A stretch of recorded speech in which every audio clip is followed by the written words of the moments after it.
Do you want to watch your wealth soar like an eagle? Do you want to retire early or at least retire on time? Maybe even reach financial independence? Does this sound like a lot to you? Well, guess what? It's not. And whether you're investing $100, $1,000, or $10,000, it's all going to start in this place right here. Don't judge me. I'm so hungry. But wait, I have an idea.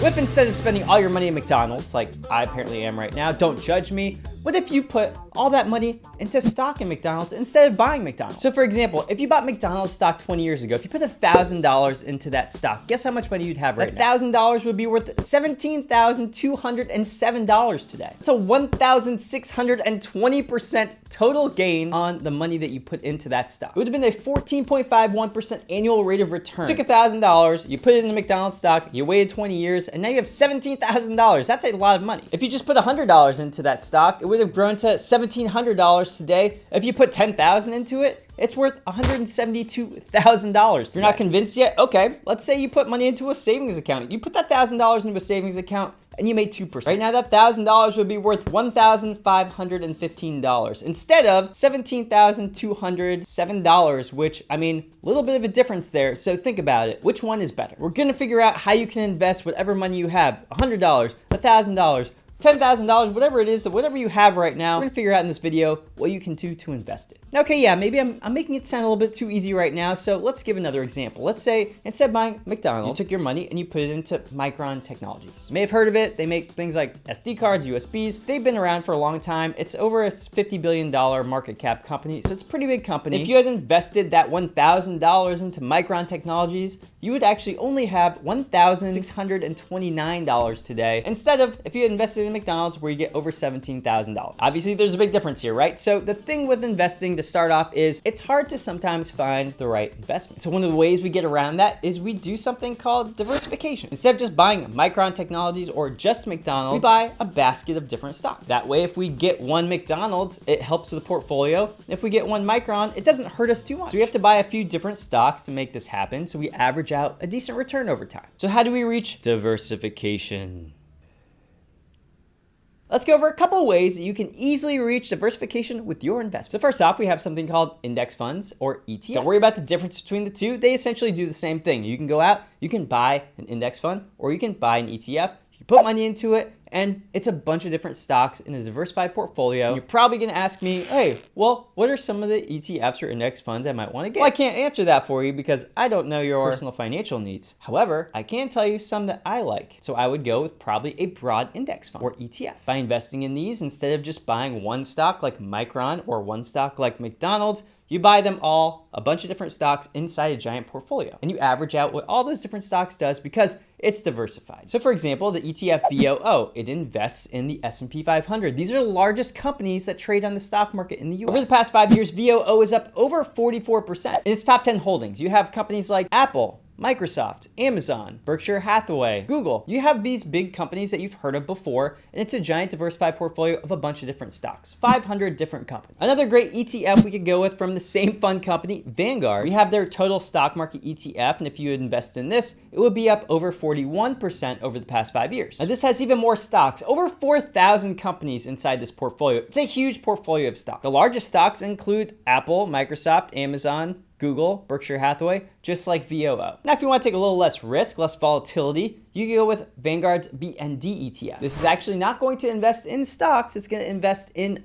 bonds. Now, bonds tend to have less volatility, and they're considered to be less risky than stocks. However, this is down 8% over the past 5 years. And in this bond ETF, you're going to get things like government bonds, corporate bonds, securitized bonds, so this could be like mortgage-backed securities, cash and cash equivalents, municipal bonds. These ETFs have counterparts that are also index funds. I'm gonna list them right here for you if you wanna take a look at those. Now, the thing with ETFs is they're considered a little more passive than investing in stocks. Going and finding the stocks you wanna invest in, that's more like active investing. Totally fine if you wanna do it, but you need to understand how to do it. It's a lot more complicated than it is to just buy a bunch of ETFs because they're already diversified for you. So we have to figure out how to understand stocks. Now, one way to help us wrap our heads around stocks and the different stocks there are is to use something called a style box. A style box is made of 3 sections at the top, 3 in the middle, and 3 in the bottom. If it falls in the top 3 sections, it means it's a large cap stock. It's a large company. These are going to be really big companies. So things like Apple, Microsoft, Google, McDonald's, they're all going to fall in here. Mid-sized companies, they're going to be in the center. Small caps, they're going to be on the bottom. Now, if you go from left to right, this also represents something. The boxes on the left, they represent more value type of stocks. A value stock might be a stock that's not growing as much, maybe blue chip stocks that pay dividends. In the middle, it's going to be a blend. So it could be a blend of growth and value. And on the right side, it's going to be growth companies. These are companies that are growing a lot. They're expanding their operations. They're growing revenue. They're growing earnings very fast. We can't get into security analysis in this. This is just a way for us to understand there are different types of stocks and how to figure out which stocks to go with. That's going to be a whole different ballgame. But so far, you can at least know that there is growth, there's value, there's large, there's small, and there's mid-cap stocks. And by the way, you probably do want to know where McDonald's falls in the style box. As you can see here, it falls under large blend. Now, there's actually another way we could do this. Let's say we don't want to just invest in ETFs or index funds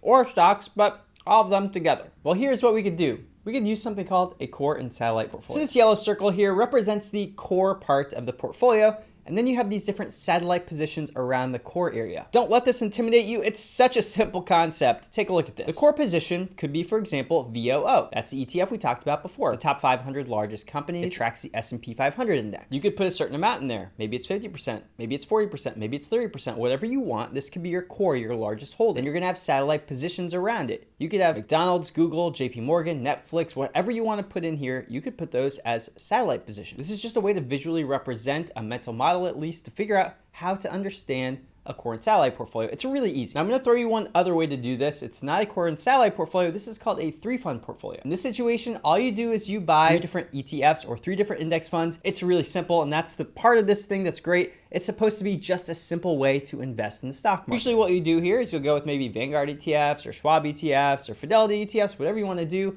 I'm using Vanguard in this example, but here you go. VOO is going to be a portion of your portfolio. Well, whatever it's going to be for you, it's going to depend on your risk tolerance. Here I'm showing you essentially, let's say 70% is going into VOO. Next, maybe you're going to have some bonds, depending on how risky you are. So if you want to have a little bit less risk, maybe you're a bit more of a moderate investor, moderate risk investor, maybe you want 20% in bonds. And you go with BND, the ETF BND here. So you have VOO, you got BND. Maybe you want the last 10% to go into VXUS. This is an international ETF. It's going to invest in stocks outside the US. So what's great about this 3-fund portfolio is you get diversification domestically. You get diversification between a bunch of different stocks, of course, but you also can have some bonds in there if you want. And you can also have international exposure because sometimes stocks outside the US do better than stocks in the US. So if you don't know, now you know.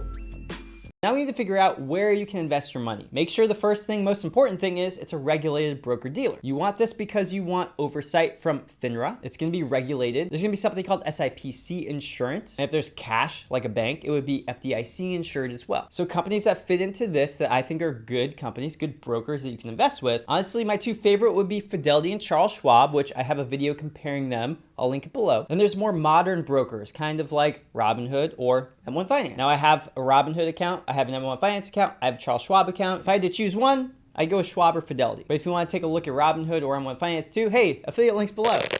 And finally, the last thing we need to do is just decide what type of account do you want. This gets into taxes, and I am not an accountant, so I'm not going to tell you what to do here. But I will tell you some of the differences between IRAs, Roth IRAs, 401ks, 403bs, Roth 403bs, there's all sorts of different things. Basically, what you need to know is there are tax advantages for some things and there are not for others. All those things I just mentioned, those are tax advantaged accounts. You could buy any stock, any ETF, and you could put it inside one of those types of accounts. Now, the Roth IRAs, the Roth 403bs, the Roth 401ks, they're different. They have different tax advantages than the traditional, the 401k and the 403b. Now, we're not going to get super complicated with this. Just know this part. With the Roth options, you pay taxes first on your income and then you put it into those accounts and they should grow tax-free. There are stipulations, so look into them first before you do this. On the other hand, you have the traditional IRA, the 401k, the 403b. These are pre-tax accounts. The money you put into these accounts, you don't pay any income taxes on now, but you will when you take the money out.